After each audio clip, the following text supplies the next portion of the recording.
जय श्री कृष्णा। राधे राधे साथियों, आज आप सभी ने श्रवण करेंगे देवसायनी एकादशी की व्रत कथा। विष्णु भगवान का कृपा तो सभी पर है, इसलिए तो सभी को संसार अच्छे से चल रहा है और सभी को संसार में खुशियाँ है। सभी को संसार में भगवान खुशी भर देते हैं। सभी साथियों को देवसायनी एकादशी को शुभकामनाएं करती हूँ।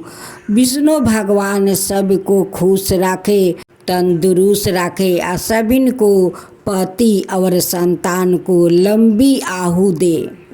सावन मास की शुरुआत होते ही आता है एक अत्यंत पावन दिन, देवसायनी एकादशी। यह व्रत न केवल पुण्य देने वाला है, बल्कि ये श्री हरि विष्णु की योग निद्रा की शुरुआत का प्रतीक भी है। कहते हैं इस दिन से भगवान विष्णु 4 महीने तक क्षीर सागर में शयन करते हैं और इसी काल को चतुर्मास कहा जाता है। इस एकादशी की कथा सुनने से न केवल जीवन के पाप कटते हैं, बल्कि मोक्ष का मार्ग भी प्रशस्त होता है। इस दिन की कथा में छिपा है धर्म, विश्वास और तप का अनमोल संदेश। तो आइए सुनते हैं देवसायनी एकादशी व्रत की कथा, जो हमें भक्ति और आस्था की गहराई से जुड़ती है। धर्मराज युधिष्ठिर ने कहा, हे केशव, आषाढ़ शुक्ल पक्ष एकादशी का क्या नाम है? इस व्रत के करने की विधि क्या है और किस देवता का पूजा किया जाता है? श्री कृष्ण कहने लगे, हे युधिष्ठिर, जिस कथा को ब्रह्मा जी ने नारद जी से कहा था वही मैं तुमसे कहता हूँ। एक समय नारद जी ने ब्रह्मा जी से यही प्रश्न किया था। तब ब्रह्मा जी ने उत्तर दिया कि हे नारद, तुमने कलियुग जीवों के उद्धार हेतु अत्यंत उत्तम प्रश्न किया है, क्योंकि एकादशी व्रत सब व्रतों में श्रेष्ठ है। इस व्रत से समस्त पाप नष्ट हो जाते हैं और जो व्याकृत इस व्रत को नहीं करते वो नरकगामी होते हैं। इस व्रत के करने से भगवान विष्णु प्रसन्न होते हैं। इस एकादशी का नाम पद्मा है।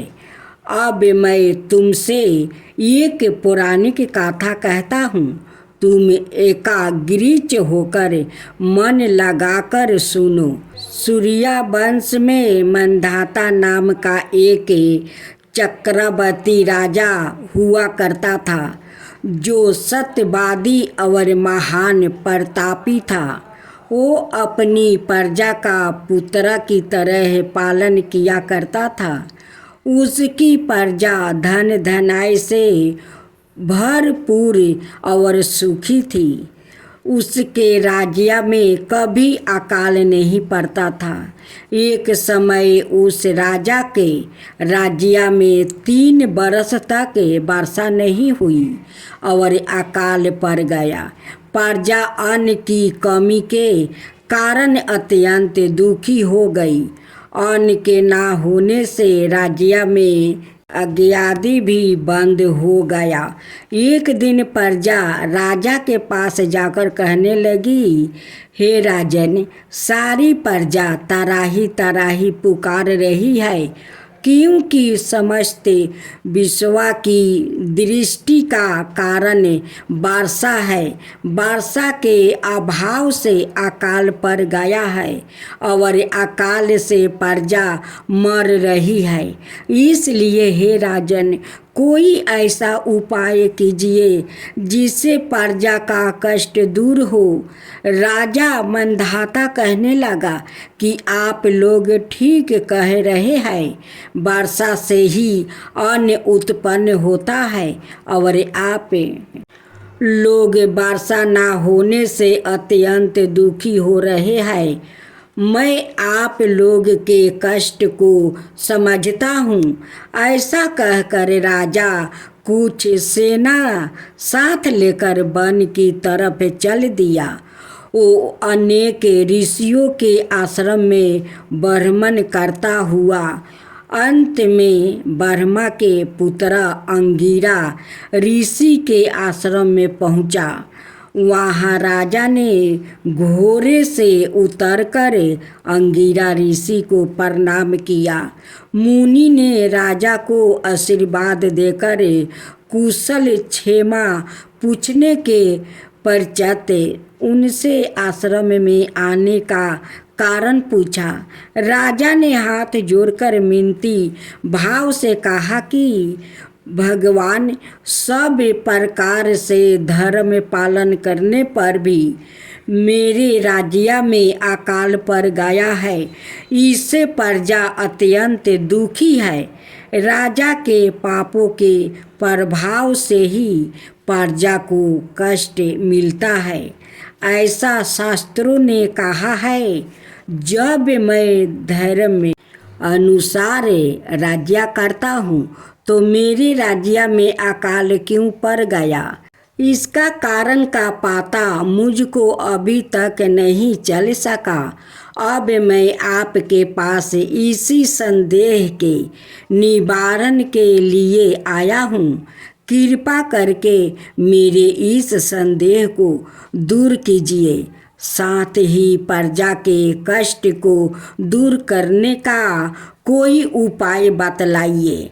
इतनी बातें सुनकर ऋषि कहने लगे, हे राजन, यह सतयुग सब योगों में उत्तम है। इसमें धर्म के चारों चरण सम्मिलित है। अर्थ इस योग में धर्म की सबसे अधिक उतराती है। लोग ब्रह्म की उपासना करते हैं और केवल ब्राह्मणों को ही वेद पढ़ने का अधिकार है। ब्राह्मण ही तपस्या करने का अधिकार रख सकते हैं। परंतु आपके राज्य में एक शूद्र तपस्या कर रहा है।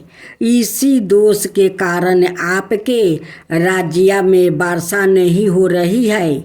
इसलिए यदि आप प्रजा का भला चाहते हैं तो उस शूद्र का वध कर दे। इस पर राजा कहने लगा कि महाराज, मैं उस निरपराध तपस्या करने वाले शूद्र को किस तरह मार सकता हूँ? आप इस दोष से छूटने का कोई और उपाय बताइए। तब ऋषि कहने लगे, हे राजन, यदि तुम अन्याय उपाय जानना चाहते हो तो सुनो। आषाढ़ मास के शुक्ल पक्ष की पद्मा नाम की एकादशी का विधि पूर्वक व्रत करो। व्रत के प्रभाव से तुम्हारे राज्य में वर्षा होगी और प्रजा सुख पाएगी, क्योंकि इस एकादशी का व्रत सब सिद्धियों को देने वाला और समस्त उपद्रवों का नाश करने वाला है। इस एकादशी का व्रत तुम प्रजा सेवक और मंत्रियों सहित करो। मुनि के इस वचन को सुनकर राजा अपने नगर को वापस आया और उसने विधि पूर्वक पद्मा एकादशी का व्रत किया। उस व्रत के प्रभाव से वर्षा हुई और प्रजा को सुख पहुंचा। अतः इस मास की एकादशी का व्रत सब मनुष्यों को करना चाहिए। यह व्रत इस लोक में भोग और परलोक में मुक्ति को देने वाला है। इसकी गाथा को पढ़ने और सुनने से मनुष्य के समस्त पाप नाश हो जाता है। श्री कृष्णा बोले कि हे राजन, आषाढ़ शुक्ल पक्ष की इस एकादशी को देवसायनी एकादशी भी कहते हैं। चतुर्मास का व्रत इस एकादशी से आरंभ होता है। युधिष्ठिर बोले, भगवान विष्णु के शयन का व्रत किस प्रकार करना चाहिए और चतुर्मास्या के व्रत भी कहिए। श्री कृष्णा बोले, हे राजन, अब मैं आपको भगवान विष्णु के शयन व्रत और चतुर्मास्या व्रत की कथा सुनाता हूँ। आप सावधान होकर सुनिए। जब सूर्य मकर राशि में आता है तो भगवान को शयन कराते हैं और जब तुला राशि में आता है तब भगवान को जगाते हैं। अधिक मास के आने पर भी यह विधि इसी प्रकार चलती है। इसके सिवाय और महीने में ना तो शयन करना चाहिए और ना जागना ही चाहिए। आषाढ़ मास की एकादशी का विधिवत व्रत करना चाहिए। उस दिन विष्णु भगवान की चतुर्भुजी सोने की मूर्ति बनाकर चतुर्मास्या व्रत के नियम का संकल्प करना चाहिए। भगवान की मूर्ति को पीतांबर पहनाकर सुंदर सेवत सोया पर शयन करावे और धूप दीप नैवेद्य आदि से भगवान का षोडशोपचार पूजन करे। पंचमृत से स्नादि करा कर इस प्रकार कहे, हे हर्षिकेश, लक्ष्मी सहित मैं आपका पूजन करता हूँ। आप जब तक चतुर्मास शयन करे मेरे इस व्रत को निवर्धन रखे। इस प्रकार विष्णु भगवान की स्तुति करके शुद्ध भाव से मनुष्य को दत्वन आदि के नियमों को ग्रहण करना चाहिए। विष्णु भगवान के व्रत को ग्रहण करने के 5 काल वर्ण किया है। देवसायनी एकादशी या व्रत किया जाता है। एकादशी, द्वादशी, पूर्णमासी, अष्टमी और मकर की संक्रांति से व्रत आरंभ किया जाता है और कार्तिक शुक्ला द्वादशी को समाप्त कर दिया जाता है। व्रत के करने से समस्त पाप नष्ट हो जाता है। जो मनुष्य प्रति वर्ष इस व्रत को करते हैं वो सूर्य जैसे दीप्तिमान विमान पर बैठकर स्वर्ग को जाते हैं। इस व्रत में गुरु और शुक्र की बाले वृद्धावस्था वर्जित नहीं है। यदि सूर्य धन राशि के अंश में भी आ गया तो यह तिथि पूर्ण समझी जाती है। जो स्त्री यह पुरुष पवित्र होकर शुद्धता से इस व्रत को करते हैं वो सब पापों से छूट जाते हैं। बिना संक्रांति का मास मलमास देवता और पितृ कर्मों में वर्जित है। अब इसका अलग अलग फल कहते हैं। जो मनुष्य प्रतिदिन मंदिर में झाड़ू देते हैं, जल से धोते हैं, गोबर से लिपते हैं, मंदिरों में रंग करते हैं, उनको 7 जन्म तक ब्राह्मण योनि मिलती है। जो मनुष्य चतुर्मास में भगवान को दूध, दही, घी, शहद और मिश्री आदि से स्नान कराते हैं, वो ब्राह्मणों को भूमि, सौरन आदि दान देते हैं। वो वैभवशाली होकर अंत में स्वर्ग में जाकर इंदिरा सुख भोगते हैं। जो मनुष्य भगवान की सोने की प्रतिमा बनाकर धूप, दीप, नैवेद्य और पुष्पा आदि से भगवान का पूजन करते हैं, वो इंद्र लोक में जाकर अक्षय सुख भोगते हैं। जो तुलसी से भगवान का पूजन करते हैं या सौरन की तुलसी ब्राह्मणों को दान देते हैं, वो सोने के विमान में बैठकर परम गति को प्राप्ति होते हैं। जो मनुष्य भगवान को गूगल की धूप और दीप अर्पण करते हैं, उनको अनेक प्रकार की संपत्ति मिलती है और वो जन्म जन्मांतर के लिए धन धनाय हो जाते हैं। जो मनुष्य चतुर्मास में पीपल के वृक्ष और भगवान विष्णु की परिक्रमा करते हैं और पूजा करते हैं, उनको विष्णु लोक की प्राप्ति होती है। जो संध्या समय देवताओं और ब्राह्मणों को दीप दान करते हैं और विष्णु भगवान का हवन करते हैं, वो सुंदर विमान में बैठकर अप्सराओं से सेवित होते हैं। जो भगवान का चरणामृत लेते हैं, वो सब कष्टों से मुक्ति हो जाते हैं। जो नृत्य प्रति मंदिर में तीनों समय 108 बार गायत्री मंत्र का जाप करते हैं, उनसे भी पाप सदाए दूर रहते हैं।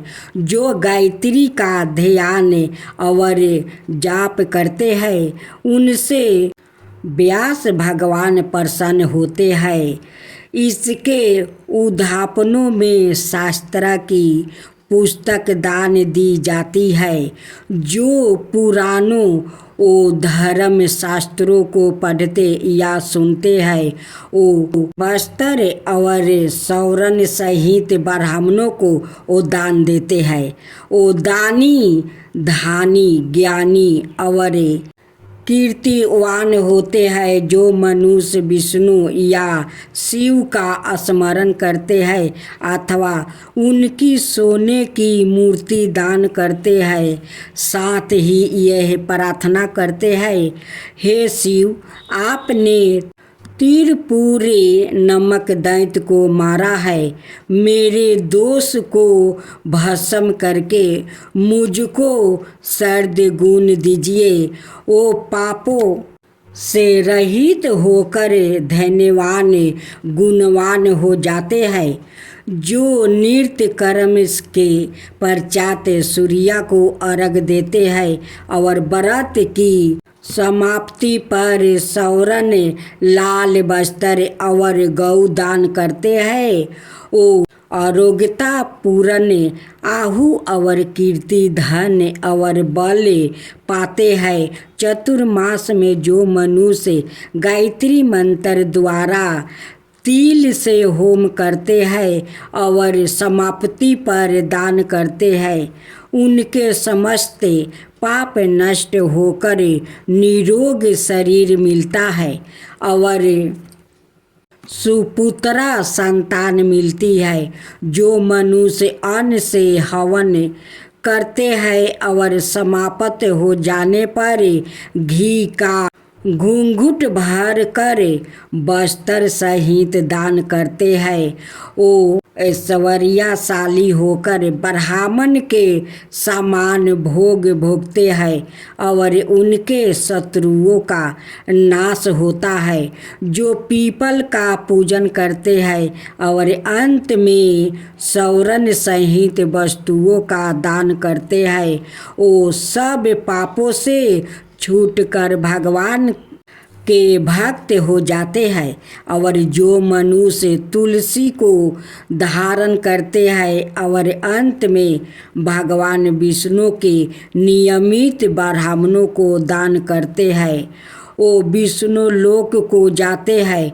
जो मनुष्य चतुर्मास्या व्रत में भगवान के शयन के उपरांत उनके मस्तक पर नृत्य प्रति दूब चढ़ाते हैं और अंत में सौरन की दुर्बा दान करते हैं, वो भी वैकुंठ लोक को जाते हैं। और जो दान करते हुए इस प्रकार स्तुति करते हैं कि हे दुर्बा, तुम जीरा भांति इस पृथ्वी पर शाखाओं सहित फैली हुई, वो उसी प्रकार मुझे भी अजर अमर संतान दो। इस प्रकार स्तुति करके सोने की दुर्बा ब्राह्मण को दान कर दे। ऐसा करने वाले मनुष्य सब पापों से छूट जाते हैं और अंत में उनको स्वर्ग लोक की प्राप्ति हो जाती है। जो भगवान विष्णु और शिव के मंदिर में जाकर जागरण और शिव गान करते हैं, वो भी स्वर्ग को प्राप्ति होते हैं। जो चतुर्मास्या व्रत में उत्तम धावानी वाला घंटा दान करते हैं, उनको यह प्रार्थना करनी चाहिए, हे भगवान, हे जगत तपते, आप पापों के नाश करने वाले हैं। आप मेरे करने योग्य कर्मों को और ना करने योग्य पापों के करने से जो पाप उत्पन्न हुए थे उनको नष्ट करिए। व्रत की समाप्ति पर जो गायों का यह एक ही कपिला गाय का दान करते हैं, वस्त्र दान करते हैं अथवा जो नृत्य प्रति ब्राह्मणों को नमस्कार करते हैं, वो धन धनाय होते हैं, उनका जीवन सफल हो जाता है, साथ ही समस्त पापों से छूट जाते हैं। चतुर्मास में जो ब्राह्मणों को भोजन कराते हैं, उनकी आहु और लक्ष्मी की वृद्धि होती है। जो मनुष्य सौरन का सूर्या बनाकर ब्राह्मण को दान देते हैं, उसका फल 100 जगों के समान होता है। जो शिव जी परस थर्त चांदी या तांबे का दान करते हैं, उनको श्रद्धा से पुत्र की प्राप्ति होती है। जो शायद युक्त चांदी का बर्तन अथवा तांबे के पात्र में गुड़ भर कर और शयन होने पर तिल, सोना और जूते का दान करते हैं, वो शिव लोक को प्राप्ति होते हैं। जो मनुष्य चतुर्मास में ब्राह्मणों की पूजा करते हैं, अन्य वस्तु का दान देते हैं और समाप्ति पर सोया दान देते हैं, वो अक्षय सुख को प्राप्ति करके लक्ष्मीवान होते हैं। जो वर्षा ऋतु में गोपी चंदन दान करते हैं, वो भोग और मोक्ष को प्राप्ति होते हैं। जो सूर्या और गणेश जी का वो पूजन करते हैं, वो उत्तम गति को प्राप्ति होते हैं। जो चतुर्मास में भगवान का हवन करते हैं और शक्य कार्य दान करते हैं, साथ ही उद्यापन करते हैं, उद्यापन की विधि करते हैं, 4 फल या 8 फल वाले तांबे के पात्र में शक्यकार भर कर वस्तु फल दक्षिणा सहित पुरोहित को देते हैं, उनके सब पाप नष्ट हो जाते हैं और उन्हें यशस्वी पुत्र की प्राप्ति होती है। हे कुंती पुत्रा, चतुर्मास व्रत करने वाला मनुष्य गंधर्व विद्या में निपुण और स्त्रियों का प्रिय होता है। जो मनुष्य चतुर्मास से व्रत में फल फूल साग आदि का दान देते हैं वो सुखी और राजयोगी होते हैं।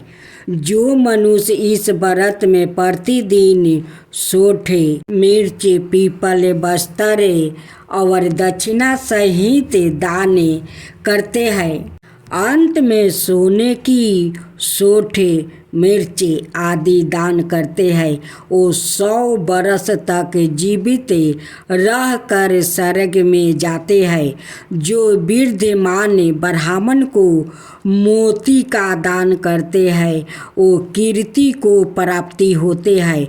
जो मनुष्य इस व्रत में तंबूल दान करते हैं अथवा जितेंद्रिया होकर पान खाना छोड़ देते हैं और अंत में लाल बस्तर का दान देते हैं, वो सौंदर्यशाली निरोग विद्यमान भगवान और सुंदर वाणी बोलने वाले तांबूल के दान से देवता प्रसन्न होकर अनंत धन देते हैं।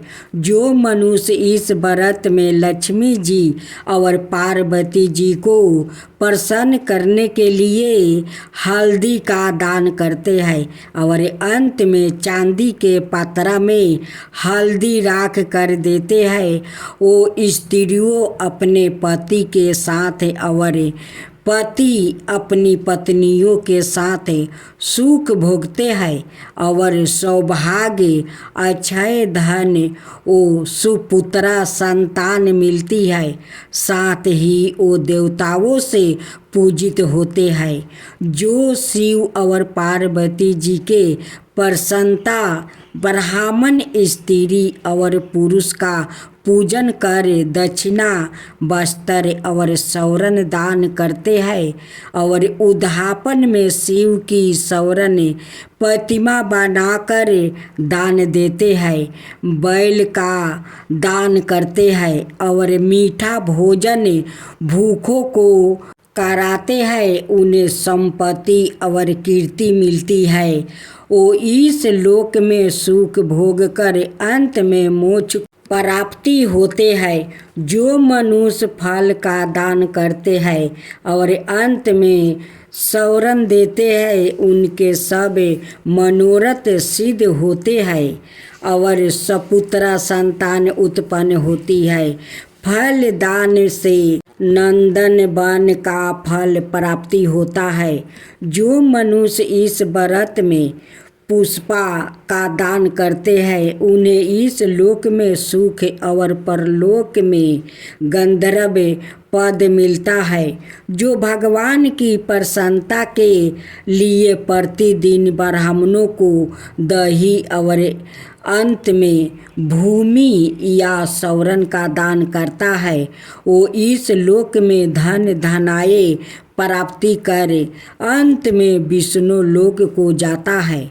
जो वस्त्र और आभूषणों सहित गौ और बछड़े का दान करते हैं वो ज्ञान प्राप्ति करके ब्रह्म लोक को जाते हैं और पितरों के साथ अनेक सुखों को भोगते हैं। जो मनुष्य चतुर्मास में प्राजापत व्रत करते हैं और उसकी समाप्ति पर गौदान और ब्राह्मणों को भोजन कराते हैं वो समस्त पापों से मुक्त होकर ब्रह्मा लोक को जाते हैं। और जो वस्त्रों वो बैलों सहित हल का दान करते हैं और साग मूल और फलों का आहार करते हैं वो विष्णु लोक को जाते हैं। जो मनुष्य केले के पात्रा या पलाश के पात्रा में भोजन करते हैं, कासे के पात्रा और वस्त्र दान करते हैं और तेल नहीं खाते उनके समस्त पाप नाश को समाप्त हो जाते हैं। जो मनुष्य पयो व्रत करते हैं और अंत में दूध वाली गाय दान देते हैं, वो विष्णु लोक को जाते हैं। चतुर्मास्या व्रत के प्रभाव से ब्रह्मा घाती, सुरापान करने वाला घात, असत्य भाषण करने वाला स्त्री घाती, किसी व्रत में विघ्न डालने वाला, आगमय से गमन करने वाला, विधवा के शील को भंग करने वाला, ब्राह्मणी और चंडालनी के साथ भोग करने वाला, इन सबके पापों को चतुर्मास्या व्रत नष्ट कर देता है। चतुर्मास्या व्रत के अंत में 64 फल, कासे का पात्रा और वस्त्रों और आभूषणों के साथ गौ और बछड़ा दान करना चाहिए।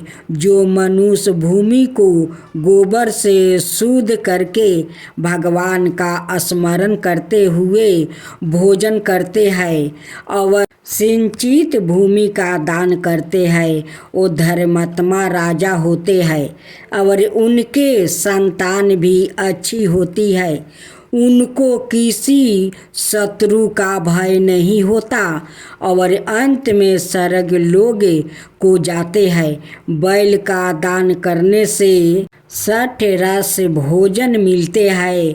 चतुर्मास व्रत में जो नृत्य प्रति जागरण करते हैं और अंत में ब्राह्मण को भोजन कराते हैं, उन्हें शिवलोक की प्राप्ति होती है। जो एक समय भोजन करते हैं और अंत में निराहार रहते हैं और भूखों को भोजन कराते हैं, भक्ति पूर्वक भगवान का भोजन करते है, भगवान के शयन करने पर भूमि पर सोते हैं। जो मैथुन नहीं करते वो यास्वी लक्ष्मी वन होकर स्वर्ग में जाते हैं।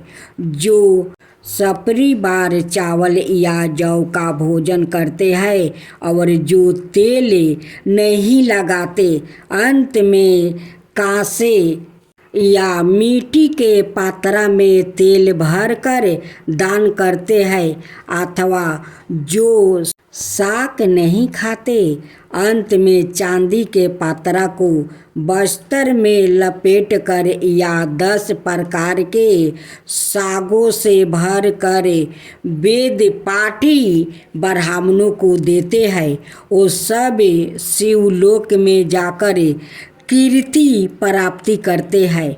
जो मनुष्य गेहूँ जोड़ने का नियम करते हैं और व्रत के अंत में सोने के गेहूँ बनाकर दान देते हैं और जो व्रत में इंद्रियों का दमन करते हैं, उन्हें अश्वमेध यज्ञ का फल प्राप्ति होता है। जो मनुष्य सौरन में साग, भादों में दही, आश्विन में दूध और कार्तिक में दाल का त्याग करते हैं, वो निरोग और स्वस्थ रहते हैं। जो मीठा, खाटा, कड़वा पदार्थ त्याग देते हैं, वो समस्त दुर्गुणों से छूट जाते हैं।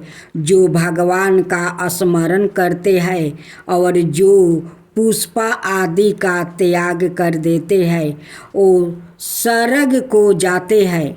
जो चंद्रयान आदि व्रत करते हैं, जो एक मात्रा दूध का ही भोजन करते हैं, वो ब्राह्मण लोग को प्राप्ति होते हैं और उनका वंश प्रलय तक रहता है। जिस दिन भगवान उठते हैं, उस दिन ब्राह्मणों को वस्त्र का दान और भोजन कराना चाहिए। यह सब दान सुपुत्रा को देने चाहिए। कुपुत्रा को दान देने और लेने वाला दोनों